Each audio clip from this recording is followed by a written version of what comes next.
E aí galera, tudo bem com vocês? Sou o Victor Salvador e hoje iremos falar sobre algo muito maligno, o glúten. Nesse vídeo não irei falar o quanto colocar de água, ou qual é o ponto de fermentação, quantas dobras tem que dar, mas sim o funcionamento do glúten e os seus princípios. Cada trigo tem as suas características diferentes, pois são variedades diferentes, são plantados em solos diferentes e são moídos de formas diferentes.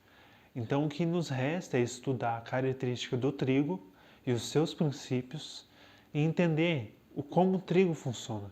E uma das coisas mais importantes que o trigo tem, que o padeiro usa muito e gosta, é o glúten. O primeiro passo é saber que o trigo tem várias proteínas.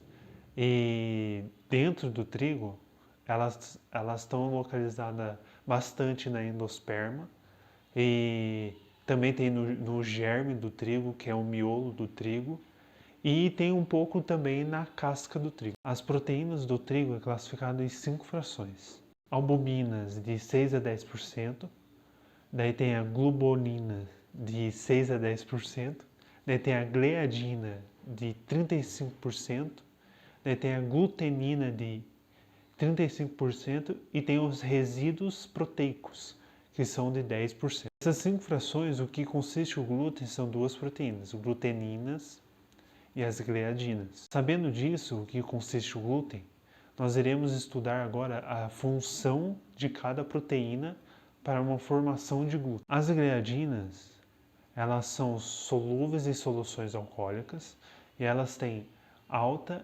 extensibilidade e baixa elasticidade. Extensibilidade é quando você pega a massa e puxa. Quando você larga, ela fica. Ela não tem força para voltar, porque ela tem baixa elasticidade. As gluteninas, elas são solúveis em soluções ácidas ou alcalinas diluídas. Elas apresentam alta elasticidade e baixa extensibilidade. Elasticidade é quando você pega uma massa, estica ela e quando você solta, ela volta sozinha até cessar a força dela. Já que sabemos as características das proteínas do glúten, agora nós iremos ver a formação do glúten. Só que para isso, a gente tem que saber, tem que falar um pouquinho sobre química. Tem duas coisas muito importantes que fazem a formação de glúten. É a ponte de hidrogênio e a ponte de sulfeto. O primeiro passo para saber o que é uma ponte de sulfeto e uma ponte de hidrogênio, a gente precisa saber o que é uma molécula. Então vamos pegar a água como exemplo. Você pega um copo e enche ele de água. Então, você divide ele várias e várias e várias vezes, até chegar na molécula. Chegou na molécula, você divide mais um pouco, várias e várias vezes, até chegar no átomo. Então está ali o átomo, está ali a molécula da água e você dividiu. E está vários átomos. Para ser uma molécula da água, você precisa ter dois ou mais átomos num grupo para ser uma molécula. A água, ela tem dois hidrogênios ligados com o oxigênio. E o que liga tudo isso é uma ponte. E é uma ponte de hidrogênio. Nem todas as moléculas são ligadas por ponte de hidrogênio e nem todas as moléculas são ligadas por ponte de sulfeto.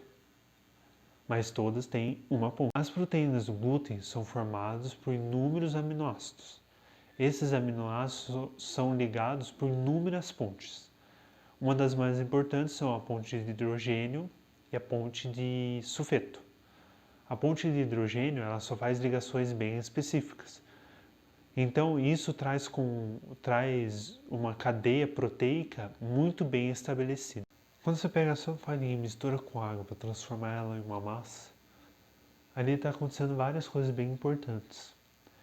E uma delas é a reorganização das proteínas. No decorrer do desenvolvimento da massa, ela vai ficando mais úmida e coesa, criando assim as pontes de sulfeto. Essas pontes elas são criadas através de alguns resíduos de aminoácidos da gliadinas, criando assim uma propriedade da massa mais elástica e uma massa mais homogênea também. E o que temos que lembrar é que o glúten são formados por duas proteínas.